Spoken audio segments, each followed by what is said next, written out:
Question number 40. The speed of a car increases by 2 kilometers after every 1 hour.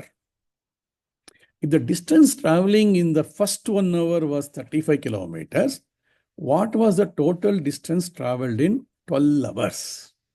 ಇದು ಸ್ವಲ್ಪ ವಿಚಿತ್ರವಾಗಿದೆ, ಆದರೆ ಅರ್ಥ ಮಾಡ್ಕೊಂಡ್ಬಿಟ್ರೆ ನಮಗೆ ಗೊತ್ತಾಗತ್ತೆ. ಏನು ಕೊಟ್ಟಿದ್ದಾರೆ ನೋಡೋಣ. Distance covered in 12 hours is, ಮೊದಲನೇ ಅವರ್ನಲ್ಲಿ 35 kilometres. Okay, 35 kilometres is a 1 hour distance ಇಲ್ಲಿ ಕೊಟ್ಟಿದ್ದಾರೆ. If the distance travelling in the first 1 hour is 35 kilometres, what was the total distance? Every 1 ಅವರ್ಗೆ 2 ಕಿಲೋಮೀಟರ್ಸ್ ಆ್ಯಡ್ ಆಗುತ್ತೆ. ಅಂದರೆ ಸೆಕೆಂಡ್ ಅವರಲ್ಲಿ 37, ಮೂರನೇ ಅವರಲ್ಲಿ 39, fourth 41, fifth 43, sixth 7th, 8th, 9th, 10th, 11th, 12th.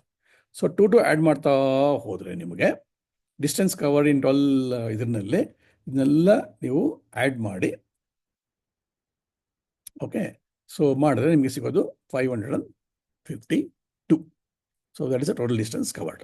ಈ 12/2 into 35 + 57 ಮಾಡಿರೋದು ಏನಪ್ಪ ಅಂದರೆ, ನಿಮಗೆ ಆಡ್ ನಂಬರ್ಸ್ನ ಆ್ಯಡ್ ಮಾಡಿದ್ರೆ, ಈಗ ಫಸ್ಟ್ ನಂಬರ್ 35 ಇದ್ದು ಲಾಸ್ಟ್ ನಂಬರ್ 57 ಇದ್ದರೆ ಎರಡನ್ನೂ ಆ್ಯಡ್ ಮಾಡಿ ನಿಮಗೆ ಒಟ್ಟು ನಂಬರ್ಸ್ ಎಷ್ಟಿದೆ? 12/2 ಇಸ್ ದ ಫಾರ್ಮುಲಾ. ನೀವು ಡೈರೆಕ್ಟಾಗಿ ಟೋಟಲ್ ಮಾಡೋದು ಇಷ್ಟೇ ಬರುತ್ತೆ, ಅಥವಾ ಈ ಫಾರ್ಮುಲಾ ಹಾಕೊಂಡು ಮಾಡೋದು ಇಷ್ಟೇ ಬರುತ್ತೆ.